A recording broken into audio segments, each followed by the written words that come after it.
اللهم صل على محمد وعلى آل محمد كما صليت على إبراهيم وعلى آل إبراهيم إنك حميد مجيد. اللهم بارك على محمد وعلى آل محمد كما باركت على إبراهيم وعلى آل إبراهيم إنك حميد مجيد. نحمد ونصلي على رسوله الكريم. أما بعد فأعوذ بالله السميع العليم من الشيطان الرجيم. بسم الله الرحمن الرحيم. اللهم لك الحمد كما ينبغي لجلال وجهك وعظيم سلطانك. اللهم صل على محمد وعلى آل محمد أفضل صلواتك بعدد معلوماتك وبارك وسلم. برادران محترم، سیرت طیبہ کے تسلسل میں یہ بات ذہن نشین کیجیے کہ رسول اکرم صلی اللہ علیہ وسلم کی آمد سے قبل رب ذوالجلال نے وہ گھر جس سے زمین کا آغاز کیا، ان اول بیت وضع للناس للذی ببکۃ مبارکا وہدی للعالمین، رب العالمین نے رحمت للعالمین کو ہدی للعالمین اس شہر میں ببکۃ مبارکا وہدی للعالمین وہاں پیدا کیا جس شہر کی قسم رب نے کھائی. فلا اقسم بہذا البلد وانت حل بہذا البلد ووالد وما ولد، قسم ہے اس شہر کی جہاں رسول پاک صلی اللہ علیہ وسلم پیدا ہوئے. اور صرف یہ نہیں کہ آپ کی ولادت کے جائے ولادت کی قسم کھائی، فرمایا جس شہر میں چلتے پھرتے رہے. اب یہاں پر وَحِلٌّ بِهَذَا الْبَلَدِ، اس پر اگر روشنی ڈالوں تو بہت وقت چاہیے. میں اتنا عرض کر دوں کہ وہ مکہ جو ببکۃ مبارکہ، وہ مکہ جس کو رب ذوالجلال نے وہ مقام اور شرف بخشا کہ کائنات کا آغاز زمین پر رب ذوالجلال نے اس نقطے سے لیا اور اس مرکز سے لیا جہاں آج مکہ ہے، اور اس میں مرکزی نقطہ بیت اللہ ہے جو کائنات میں چاروں طرف ایک پرکار کی طرح مرکز میں ہے اور پوری کائنات اس کے فاصلے میں برابر ہے. اب یہ بات ذہن نشین کیجئے کہ وہ بیت اللہ جو پہلے رب ذوالجلال نے فرشتوں کے ذریعے سے زمین پر نصب کرایا، وہ شیشے کا تھا جس میں بحر والا اندر کو دیکھ سکتا تھا اور اندر والا بحر کو بھی دیکھ سکتا تھا. وہ کعبۃ اللہ وہ شیشے کا وہ محل تھا. مگر جب حضرت نوح علیہ السلام نے قوم کی زیادتیوں پر کہ انی دعوت قومی لیلا ونہارا، 950 سال حضرت نوح نے قوم کو رات اور دن دعوت اسلامی کے ساتھ بلایا. انی دعوت لیلا ونہارا، رات اور دن، اور مدت کتنی؟ 900 سال، 950 سال. مگر اس قوم نے اپنے کانوں میں انگلیاں ڈالیں. اس قوم نے حضرت نوح علیہ السلام کے پیغام کو سننا پسند نہیں کیا. تو پھر حضرت نوح علیہ السلام نے اس قوم کی اس روش کو دیکھ کر دل برداشتہ ہو کر رب ذوالجلال سے یوں دعا کے لیے ہاتھ اٹھائے، رب لا تذر علی الارض من الکافرین دیارا، کہ زمین کی دھرتی پر کوئی کافر کا گھر نہ چھوڑ. لا تذر علی الارض من الکافرین دیارا، کہ زمین کی دھرتی پر کسی کافر کا گھر مت چھوڑ، انہیں غرق کر دے. یہ اس قابل نہیں کہ اس زمین کی دھرتی پر چلیں، کیونکہ یہ وہ لوگ ہیں جنہوں نے میرے پیغام کو جھٹلایا، اور بلکہ سننے میں انہوں نے کانوں کے اندر انگلیاں ڈال کر مجھے رات اور دن کی اس محنت میں اس قوم سے ابھی کوئی امید نہیں. جو آ چکے وہ تھوڑے سے، مگر جو مخالف ہیں بہت زیادہ. اب اس قوم کو اس زمین کی دھرتی پر چلنے کا حق نہیں ہے، رہنے کا حق نہیں، سونے کا حق نہیں، سکونت کا حق نہیں. اس لیے لا تذر علی الارض من الکافرین دیارا. جب گھر ہی سارے ٹوٹ پھوٹ کر تباہ اور برباد کر دیے جائیں اور پانی میں انہیں غرق کرنے کا یعنی یہ دعا بدعا جو ہے اللہ کے حضور ہو، تو پھر رب نے فرمایا اے نوح، میں نے تیری دعا کو تو قبول کر لیا، مگر ان کے گھروں کو جو زمین پر نشان بنے ہوئے ہیں میں تیری بددعا سے ان سارے نشانوں کو مٹا دوں گا، مگر میرا گھر جو ہے اس کو زمین سے اٹھا کر 7ویں آسمان پر رکھ دوں گا. یہ ہے تاریخ مکہ کہ جس میں ان اول بیت وضع للناس، وہ گھر خدا کا جو پہلا بیت اللہ جسے کہتے ہیں، جس کا طواف کیا جا رہا ہے، وہ گھر جس کو عظمت اور عزت حاصل ہے، جو بیت العتیق ہے، وہ پرانا گھر جو بکہ میں تھا اور بعد میں مکہ میں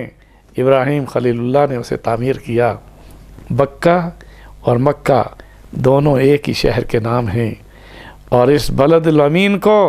رب نے 70 ناموں کے ساتھ رکھا. اب اگر تاریخ مکہ میں چلا جاؤں،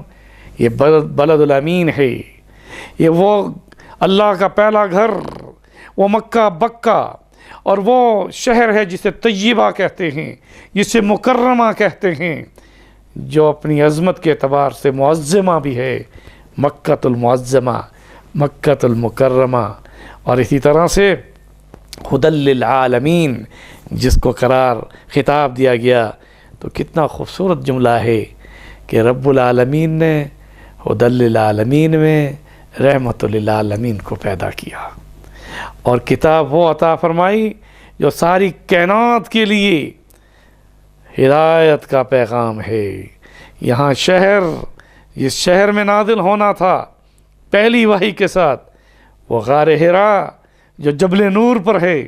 اب میں تاریخ میں جانے کی بجائے اتنا بتا دوں کہ رب نے کائنات کا آغاز بیت اللہ سے کیا، لیکن بیت اللہ کو بھی آخر کہیں رکھا گیا. تو اس میں پہلا پہاڑ جو میخ کی صورت میں ٹھونکا گیا، رسول اکرم صلی اللہ علیہ وسلم نے ارشاد فرمایا کہ وہ پہاڑ جبل ابو قبیس ہے. جبل ابو قبیس جو کہ وہ ایک پہاڑ ہے جو حضور نے فرمایا کہ اس دنیا میں سب سے پہلا پہاڑ جبل ابو قبیس ہے، جس کے نام پر آج بھی بیت اللہ میں دروازہ بھی ہے، یعنی کہ مدخل جو کہ بیت اللہ کے دروازوں میں سے ایک دروازے کا نام باب القبیس بھی ہے، اور جبل وہ پہاڑ بھی ہے، اور ایک سیڑھی، اور اس کے ساتھ ہی لفٹ. وہاں پر بھی جو لفٹ یعنی خانہ کعبہ کی باب عبدالعزیز کے ساتھ ہے، وہ جبل ابو قبیس کے نام پر ہے. میرے دوستوں اور بزرگوں، میں تاریخ مکہ کو کیوں لیا؟ کیونکہ جس مکہ کی قسم رب نے کھائی، جس کو اول گھر کے ساتھ شرف بخشا، وہ مکہ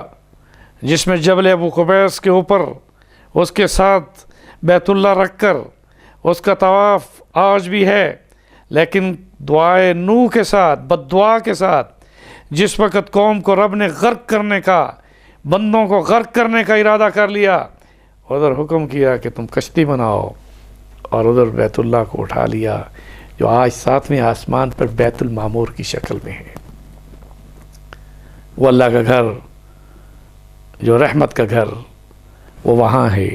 اور اس کی جہت یہ در حقیقت ایک اللہ تعالیٰ نے یہ معاملہ کیوں ہونا تھا کہ ایک زمین پر گھر جسے کعبہ کہتے ہیں، ایک ساتواں آسمانوں پر وہ گھر جو زمین پر اتارا گیا تھا اسے بیت المعمور کہتے ہیں، اور عرش معلیٰ، عرش سے بیت المعمور اور بیت المعمور سے کعبۃ اللہ، یہ ایک ہی لکیر کے اندر تحت الثری سے لے کر مقام ثریا تک ان بلندیوں پر یہ ایک جہت ہے جس کا نام جہت قبلہ رکھ دیا گیا. چاہے تم بلندی پر نماز پڑھو، چاہے بیسمنٹ میں نماز پڑھو، چاہے سمندروں کی گہرائیوں میں آپ دو سفینوں میں داخل ہو جاؤ، مگر جہت وہ رکھنا کہ زمینوں کی گہرائیوں سے تحت الثری سے مقام ثریا کیا ہے، بلکہ عرش معلیٰ تک یہ اس کی جہت ہے. اس لیے حضور نے فرمایا کہ اگر ساتواں آسمانوں کے اوپر والے گھر سے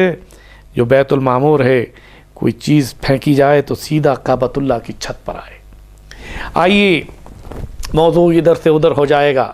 میں یہاں یہ عرض کر دینا چاہتا ہوں کہ اس کے بعد جب رب ذوالجلال نے اس گھر کو جو کہ ویران ہو چکا تھا، اس کا وہ محل اٹھ چکا تھا، مگر اس کی بنیادوں میں پڑے ہوئے پتھر موجود تھے. اس کی بنیادوں میں وہ پڑے ہوئے پتھر موجود تھے جو فرشتوں نے گاڑے تھے. وہ چار دیواری کا نقشہ، وہ جن پر قواعد کو کھڑا کرنا تھا، وہ بنیادیں موجود تھیں. ان بنیادوں کی موجودگی میں رب ذوالجلال نے پھر اب حکم کیا کس کو؟ جہاں سرخ رنگ کی مٹی تھی اور جہاں حضرت ہاجرہ نے اپنا بسیرا کیا تھا، جہاں اسی کی دامن میں زمزم کا پانی نکلا تھا، جہاں اسماعیل کے لیے سائے میں پتھر رکھ کر ایک چھوٹی سی دیوار بنا کر انہیں سایہ دے کر پھر حضرت ہاجرہ نے بارشوں کے بچاؤ کے لیے کبھی غار میں چلی جاتی تھیں اور دھوپ میں آ کر جب دھوپ کی تپش ہوتی تھی تو پھر وہ چھوٹی سی دیواریں اس کے سائے میں بیٹھتی تھیں. تو اب 7 سال کی عمر میں واقعہ ہو گیا جو کہ ذبیح اللہ کا خطاب اسماعیل پا چکے. اب اس کے بعد کیا ہوا؟ اب یہاں یہ تاریخ کا تسلسل بتاتا ہے کہ ابراہیم خلیل اللہ پھر چلے گئے تھے، پھر واپس آئے. رب نے حکم کیا جائیں، دیکھیں، گفتگو نہ کریں، واپس لوٹیں. حضرت ابراہیم آئے، اس کے بعد اب دیکھا 4 دیواری بنی ہوئی ہے اور اس میں بنو جراحم ایک قبیلہ بھی آباد ہے، اور اس کے ساتھ ہی اس گھر میں جس گھر میں ہاجرہ تھی، جس گھر میں اسماعیل تھے، نہ ہاجرہ ہے نہ اسماعیل ہے، اور ایک لڑکی بچی بیٹھی ہے. تو حضرت ابراہیم خلیل اللہ جو سواری پر سوار رہے، کیونکہ ہاجرہ نہیں تھی، اسماعیل نہیں تھے، تو زبان سے پوچھا کہ ہاجرہ کہاں ہے،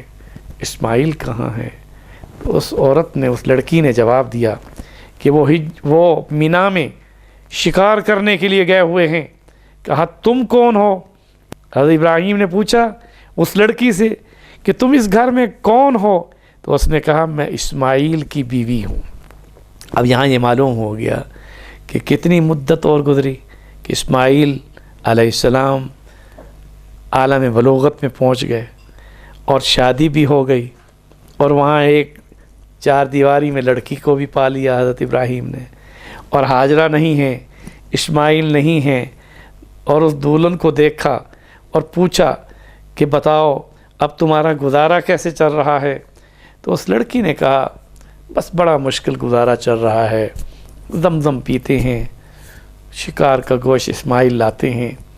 وہ کھاتے ہیں، بس بڑا مشکل وقت گزر رہا ہے. تو اس پر حضرت ابراہیم خلیل اللہ نے اس لڑکی سے کہا کہ میں جا رہا ہوں، اور ابھی ہاجرہ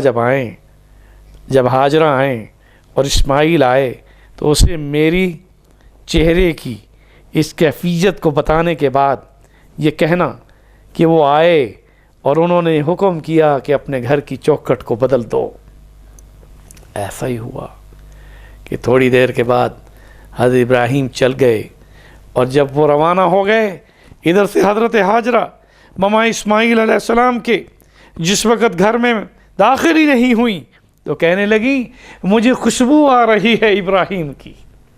کہ ابراہیم جہاں سے گزرتے تھے خوشبو آتی تھی۔ رسول اللہ صلی اللہ علیہ وسلم کے بارے میں بھی یہ سیرت میں یہ بات مشہور ہے کہ آپ جس گلی سے گزرتے تھے، جس جگہ سے دوسری جگہ جاتے ہوئے جس گلی سے گزر بھی جاتے تھے وہاں خوشبو آتی تھی، اور خوشبو جوں جوں بڑھتی ہوئی لوگوں کو آتی جاتی تھی وہاں حضور کی منزل کا تعین ہو جاتا تھا۔ اس لیے فرمایا قدم قدم پہ رحمتیں، نفس نفس پہ برکتیں، جہاں جہاں سے وہ شفیع آسیاں گزر گیا وہاں ہے رات آج تک جہاں نظر نہیں پڑی، وہی سحر ہوئی جہاں جہاں گزر گیا۔ معزز سامعین حضرات، اب حضرت ابراہیم خلیل اللہ کے اس فرمان کو اس لڑکی نے جب بتایا تو اسماعیل جن کی ودیت میں نبوت، ہاجرہ جو رب کی وہ بندی پاکیزہ جو صفا مروہ کی اس دوڑ پر شعر اللہ کے ساتھ جس کو رتبہ مل گیا، تو وہاں اس موقع پر ہاجرہ نے پوچھا کہ وہ کوئی پیغام تو نہیں دے گئے؟ تو انہوں نے اس لڑکی نے کہا کہ انہوں نے کہا، ان بزرگوں نے یہ کہا کہ ہاجرہ آئے تو اسے کہنا کہ گھر کی چوکھٹ بدل دو۔ تو انہوں نے کہا اس حکم سے تم معلوم کر رہی ہو کہ یہ کیا حکم ہے؟ اس نے کہا نہیں، نے کہا کہ اس لڑکی کو طلاق دے دو، اس لیے ہم تجھ سے پوچھتے ہیں کہ تو نے کون سی بات ان سے کی اور مکالمہ ہوا؟ تو اس نے بتایا میرا مکالمہ خوراک کے بارے میں تھا، اور میرے منہ سے یہ نکلا کہ ہمارا گزارا بڑا مشکل ہو رہا ہے۔ تو فوراً ہاجرہ بولیں کہ اس گھر میں کسی ناشکرے کی جگہ نہیں، اس گھر میں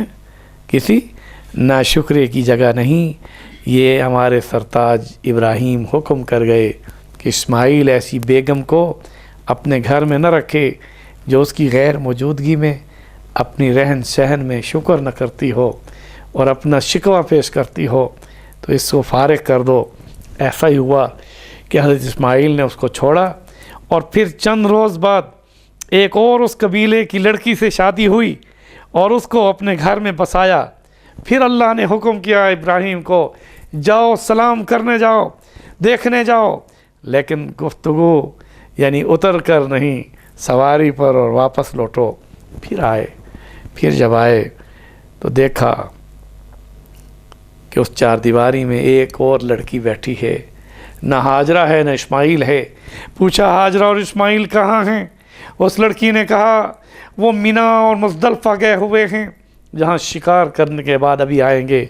پوچھا تم کون ہو؟ کہا اسماعیل کی بیوی ہوں۔ کہا اچھا بتاؤ کیسے گزارا ہو رہا ہے؟ اس لڑکی نے کہا اس رب کا شکر کہ جس نے ہمیں کھانے کے لیے شکار کا گوشت دیا، پینے کے لیے طاقتور پانی زمزم دیا، اور اسماعیل جیسا خاوند دیا، ہاجرہ جیسی ساس دی، اور اتنا خوبصورت ماحول دیا۔ میں اس رب کا کتنا شکر ادا کروں کہ کتنے اچھے گھر میں رہ رہی ہوں۔ تو حضرت ابراہیم نے فرمایا اچھا میں جا رہا ہوں، آنے والوں کو یہ کہنا جب ہاجرہ اور اسماعیل آئے کہ اس چوکھٹ کو قائم رکھنا، اس چوکھٹ کو قائم رکھنا۔ اور جب پھر حضرت ابراہیم چلے گئے، ہاجرہ اور اسماعیل جب آئے اسی طرح خوشبو کی مہک پائی۔ تو حضرت اسماعیل نے پوچھا بتاؤ میری بیگم کیا معاملہ ہوا، کیا بات ہوئی، کیا پیغام ہے؟ فرمایا اس چوکھٹ کو قائم رکھنا۔ پوچھا یہ کیوں کہا، تمہارا مکالمہ کوئی ہوا؟ انہوں نے کہا مجھ سے پوچھا کیسے گزارا ہوتا ہے،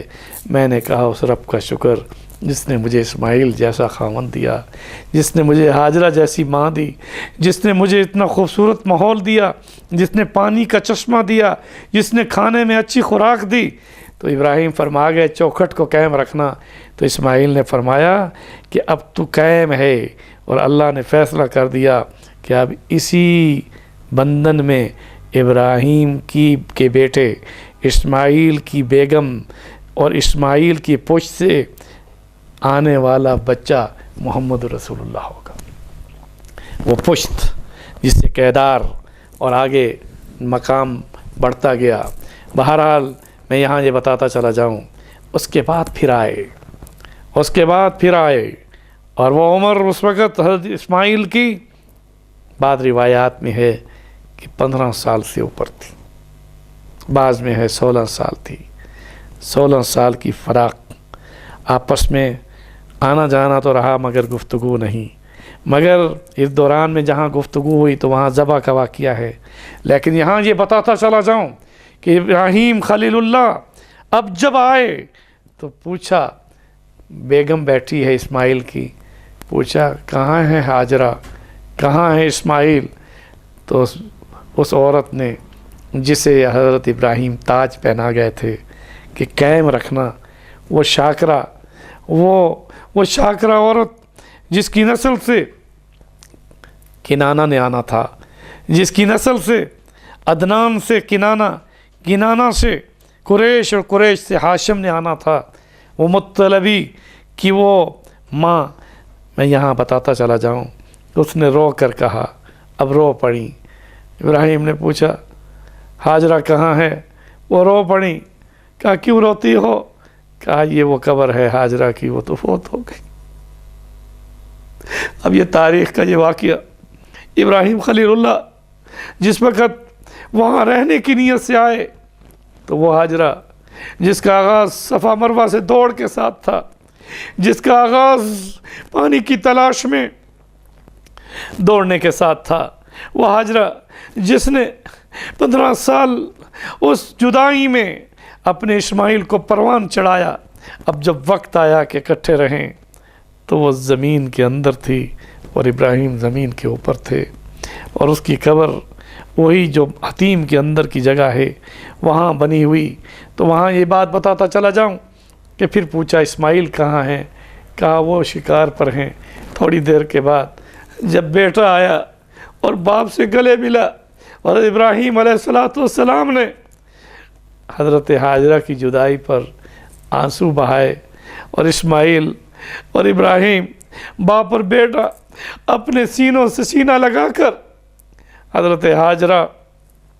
کے لیے دعا کر رہے تھے، تو رب نے حکم فرمایا کہ یہ وہ جگہ ہے جہاں ہاجرہ آج دفن ہے. قیامت تک اس گھر کا طواف بھی ہوگا اور اس میں دعائیں بھی ہوں گی، اس میں ذکر بھی ہوگا، اس میں فکر بھی ہوگا، اس میں اعتکاف بھی ہوگا، اس میں نماز بھی ہوگی، اس میں طواف بھی ہوگا. اور ہم اس گھر کو جو پہلا گھر ہے اب تجھے حکم کرتے ہیں کہ ان کی بنیادوں پر اپنے ان قواعد کو قائم کرو. وَإِذْ يَرْفَعُ إِبْرَاهِيمُ الْقَوَاعِدَ مِنَ الْبَيْتِ وَإِسْمَاعِيلُ، ان قواعد پر، ان بنیادوں پر اس عمارت کو استوار کرو. تو حضرت ابراہیم خلیل اللہ نے اب دیکھا کہ اس کے قواعد کہاں ہیں، اس کی بنیادیں کہاں ہیں، یہ کہاں اور کس پتھر میں، کس جگہ سے میں اس کا آغاز کروں. تو حضرت جبریل امین آئے، انہوں نے اپنا پر مارا، مٹی اڑی، سرخ مٹی ہٹی، اس کے بعد نیچے سفید مٹی اڑی، وہ ہٹی، اس کے بعد رملی مٹی اڑی، وہ ہٹی، اور اس کے بعد وہ پتھر جو بنیادوں میں فرشتوں نے گاڑے تھے خانہ کعبہ کے، انہیں وہ صاف ستھرے نیچے نظر آئے. تو رب نے فرمایا ابراہیم اب تم تعمیر کرو اس گھر کو جس کو فرشتوں نے تعمیر کیا تھا، جس پر میرا آسمان سے اترنے والا مکان تھا، جو میں نے ساتوں آسمان پر رکھ دیا. اب تو اپنے ہاتھوں سے پہاڑ کے پتھروں کو لے کر آ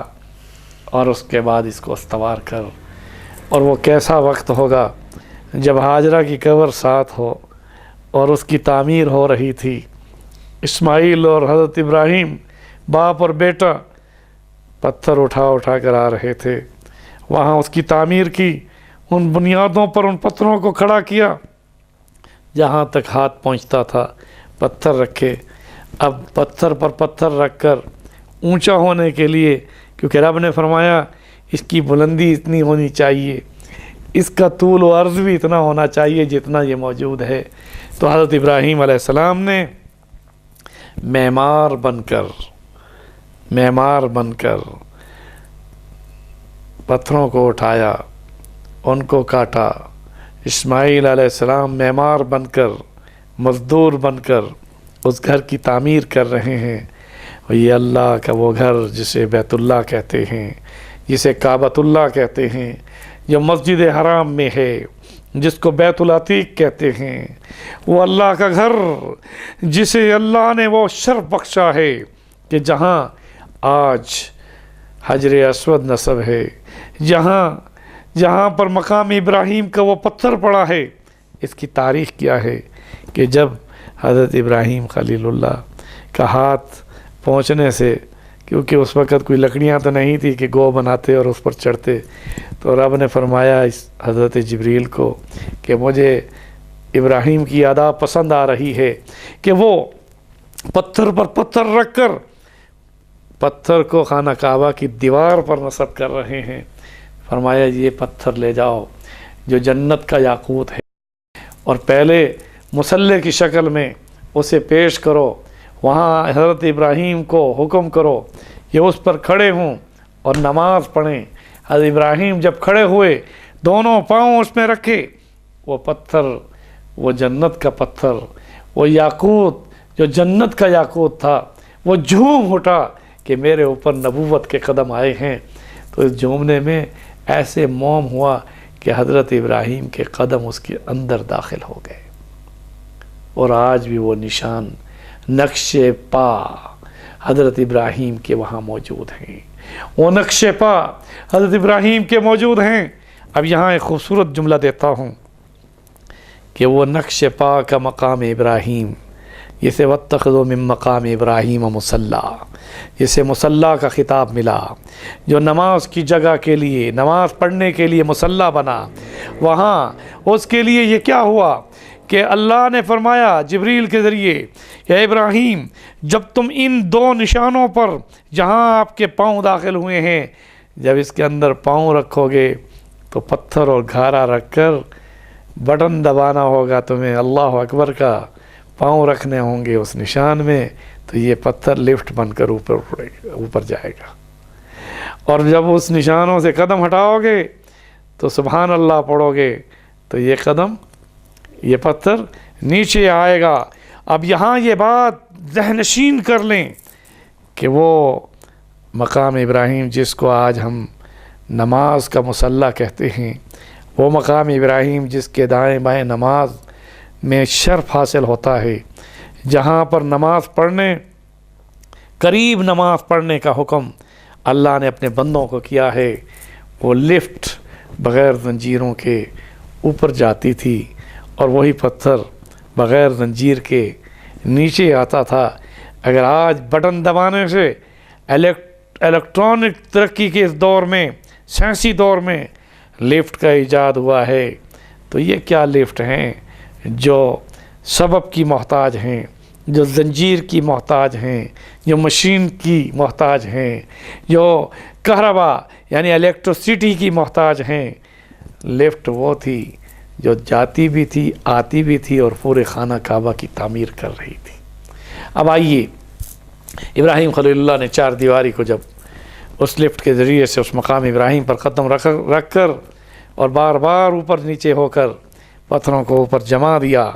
تو رب نے فرمایا ابراہیم اب تم یہاں اذان دیجیے، اور وہ اذان اللہ اکبر کے ساتھ بھی تھی، وہ اذان حج کی دعوت کے ساتھ بھی تھی، وہ اذان نماز کی دعوت کے ساتھ بھی تھی۔ اس لیے فرمایا للطائفین والعاکفین والرکع السجود، کہ یہ گھر جو میں نے بنایا ہے یہ طواف کے لیے بھی ہے، یہ اعتکاف کے لیے بھی ہے، اور یہ نماز کے لیے بھی ہے، یہ نماز کے لیے بھی ہے۔ اسی طرح سے رکع السجود، اب طائفین طواف، عاکفین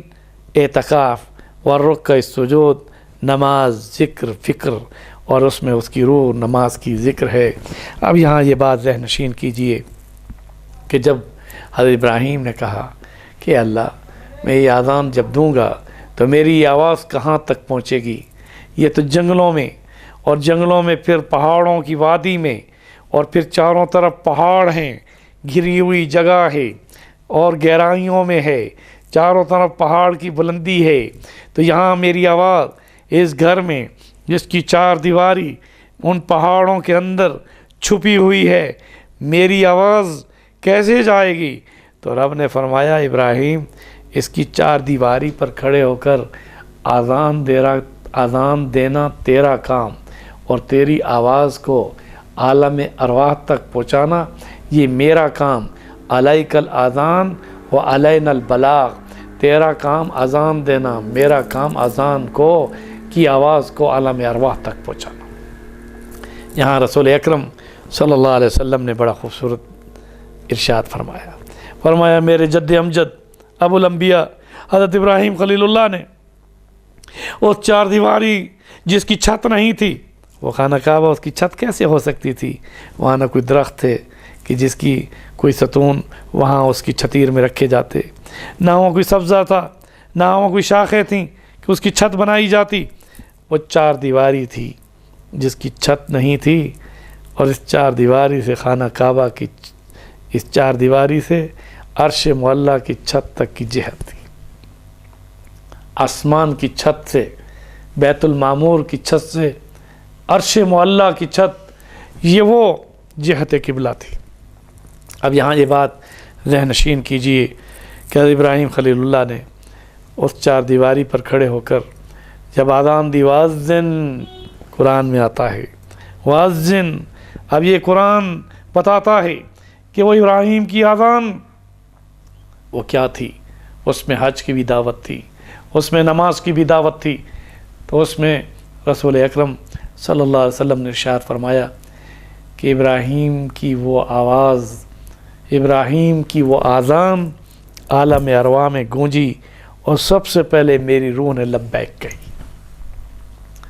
اور جس نے بھی اس عالم ارواح میں لبیک کہی وہ خانہ کعبہ کا طواف لبیک کے ساتھ احرام باندھے گا، لبیک اللہم لبیک، لبیک لا شریک لک لبیک، ان الحمد والنعمت لک والملک لا شریک لک۔ اب یہاں میں سیرت کے باب کو کیسے شروع کروں؟ یہاں یہ بتا دینا چاہتا ہوں کہ جب ابراہیم خلیل اللہ نے اور آپ کے بیٹے اسماعیل ذبیح اللہ نے اس خانہ کعبہ کی دیواروں کو استوار کر لیا اور حج کی دعوت میں اذان بھی دے دی، تو پوچھا اے رب،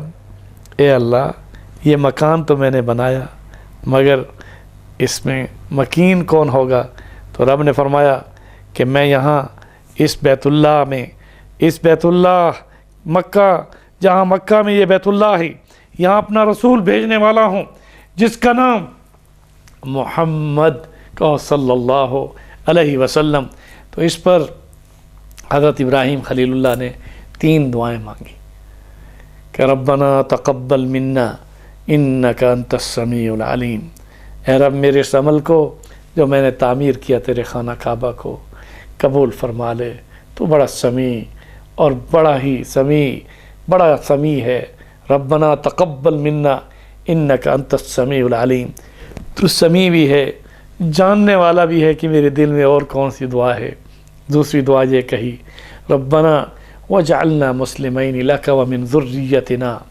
امۃ مسلمۃ لک وارنا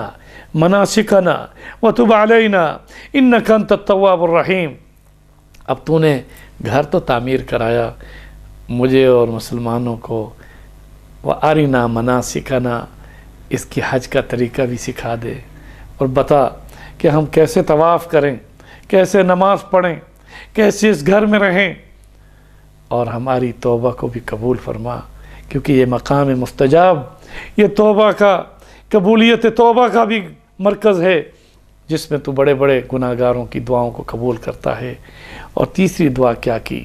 اس چار دیواری پر کھڑے ہو کر کہا کہ رب، تو نے جو مکان مجھ سے تعمیر کروایا، یہ چار دیواری تو میں نے تعمیر کی، اب اس چار دیواری کو آباد کرنے والا جو مکین آنے والا ہے، جس کا نام محمد ہے، کہو صلی اللہ علیہ وسلم۔ تو حضرت ابراہیم نے دعا میں کہا ربنا وابعث فیہم رسولا، وہ رسول میری اہل میں سے اس کی بعثت فرما۔ تو اللہ نے تینوں دعاؤں کو قبول فرما کر رب ذوالجلال نے فرمایا ابراہیم ہم نے تیری دعا کو قبول کر لیا، اب ہم تجھے وہ نبی جس کی وجہ سے یہ مکان بنایا، وہ مکین دعا میں مانگنے والے ابراہیم ہیں اور اس دعا میں آمین کہنے والے اسماعیل ہیں۔ رب نے فرمایا کہ اب ہم ابراہیم کی اس دعا کو قبول کر کے تیری نسل میں اسماعیل کی پشت میں وہ نبی لا رہے ہیں جن کا نام محمد رسول اللہ صلی اللہ علیہ وسلم ہے۔ یہاں ایک جملہ دے کر میں اپنی آج کی اس نشست کو مکمل کرنا چاہتا ہوں کہ رسالت مآب صلی اللہ علیہ وسلم نے خود فرمایا کہ میں دعائے ابراہیم ہوں۔ اب وہ دعا جو حضرت ابراہیم نے مانگی، وہ دعا جس پر حضرت اسماعیل نے آمین کہی، وہ دعا جو ابراہیم اور اسماعیل کی دعا میں آمین اسماعیل کے ساتھ تھی، تو رب نے رسول اکرم صلی اللہ علیہ وسلم کو اسماعیل کی پشت میں سے پیدا کیا اور حضرت اسحاق کی پشت میں سے یعقوب آئے، یعقوب سے یوسف آئے اور ہزاروں نبی آئے، مگر اسماعیل علیہ السلام جو ہاجرہ کے بیٹے ہیں، اسماعیل علیہ السلام جو ابراہیم خلیل اللہ کے بیٹے ہیں، ابراہیم علیہ السلام اور اسماعیل علیہ السلام جنہوں نے مل کر خانہ کعبہ کی چار دیواری کو تعمیر کیا، دونوں معمار، ایک مستری اور ایک مزدور، دونوں نبی وقت کے، ابو الانبیاء کے ساتھ خلیل اللہ کے ساتھ ذبیح اللہ دعا میں جب آمین کہہ رہے تھے تو خلیل اللہ کی وہ دعا قبول ہوئی اور رب نے فرمایا کہ اب ہم اس پشت میں سے وہ نبی بنا، وہ نبی جس کی بعثت کے لیے ہم نے یہ خانہ کعبہ تعمیر کرایا ہے، وہ تیری پشت میں سے لائیں گے، وہ اسحاق کی نسل میں سے نہیں بلکہ اسماعیل کی نسل میں۔ یہی وجہ ہے کہ اسحاق کی نسل میں ہزاروں نبی آئے، حضرت یعقوب سے 12 قبیلے بنے، مگر اسماعیل کی پشت میں ایک ہی نبی آیا، کیونکہ اگر اور آتے تو لوگ سمجھتے دعا میں دعائے خلیل وہ ہے۔ رب نے فرمایا دعائے خلیل پر اب اسماعیل کی پشت میں سے یہ کئی ہزار سال بعد یہ پشت میں سے وہ نور گزرے گا جو کہ کیدار سے ہوتا ہوا، عدنان میں آتا ہوا، کنانہ سے گزرتا ہوا، فہر بن مالک قریش سے ہوتا ہوا، پھر اس کے بعد قصائی سے عبد مناف میں منتقل ہوتے ہوئے ہاشم میں منتقل ہوگا، ہاشم سے عبد المطلب میں منتقل ہوگا، عبد المطلب سے اس کے بیٹوں میں عبداللہ کے اندر منتقل ہوگا، پھر عبداللہ سے آمنہ کے ساتھ شادی کے ساتھ ان دو کو جو کہ عبداللہ کا بیٹا آمنہ کا لال عبداللہ کی وفات ہو جائے گی اور آمنہ کا وہ لخت جگر محمد آئیں گے جو کہ اپنی نسب کے اعتبار سے اس سارے قبیلوں میں افضل اور جن کا شجرہ نسب حضرت اسماعیل ذبیح اللہ سے، ابراہیم خلیل اللہ سے، حضرت نوح علیہ السلام، نوح علیہ السلام سے ہوتا ہوا ادریس سے آگے بڑھتا ہوا آدم صفی اللہ کے ساتھ جا ملے گا۔ اس لیے حضور نے فرمایا کہ ہم سب آدم کی اولاد ہیں، وہ آدم من تراب، اور آدم مٹی سے بنائے گئے، نہ ولد آدم، میں بھی آدم کا بیٹا ہوں، مگر حضور نے فرمایا میں آدم کا بیٹا ہونے کے باوجود آدم کی اولاد میں سب سے افضل ہوں، انا سید، میں سردار ہوں، ولد آدم کی ساری اولاد میں میں سب سے بڑا، اللہ نے مجھے شرف بخشا ہے۔ یہی ہمارا ایمان ہے، یہی ہمارا عقیدہ ہے، یہی ہماری منہج ہے، یہی ہماری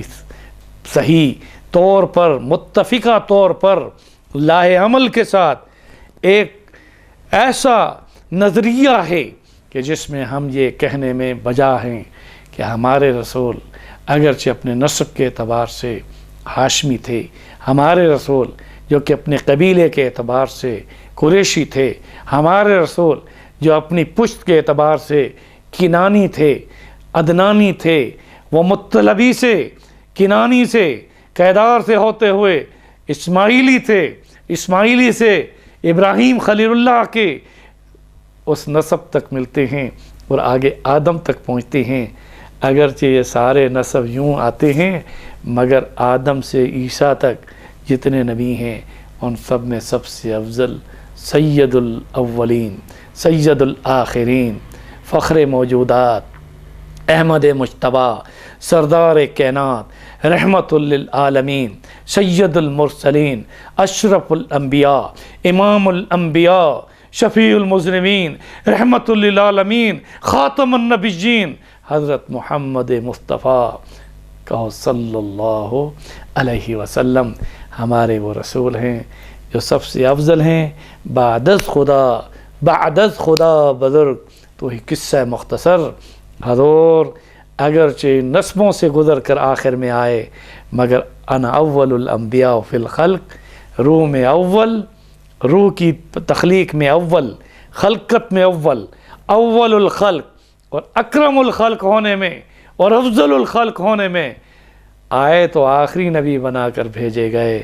لیکن سارے نبیوں میں افضل بنا کر بھیجے گئے۔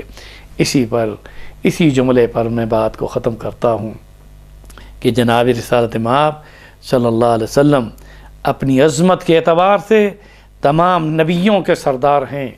آدم سے عیسیٰ روح اللہ تک۔ اللہ نے ان سب کو رسول اللہ کے جھنڈے کے نیچے قیامت کے دن کھڑا کرنا ہے۔ لواء الحمد بیدی یوم القیامہ،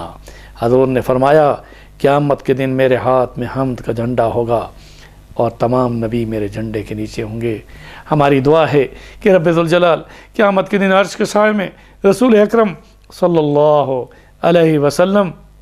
کے جھنڈے کے سائے کے نیچے ہم سب کے والدین کو، بہن بھائیوں کو، بیویوں بچوں کو، سب کو وہاں اکٹھا فرما کر بغیر جدائی کے جنت میں اللہ اپنے لقاء اور دیدار حق میں اکٹھا فرمائے، اور رسول اللہ صلی اللہ علیہ وسلم کی رفاقت اور آپ کی وہاں پر آپ کی مجلس اور آپ کی صحبت اور آپ کے دیدار کے ساتھ مقام میدان مجید میں حضور کے ممبر کے پاس ہم سب کو جگہ عطا فرمائے، صحابہ اور اہل بیت کے قدموں میں نبیین، صدیقین، شہداء، صلحاء کے ساتھ محشر کے دن اکٹھا فرمائے، اور جنت کی بہاروں میں ہر جمعے کو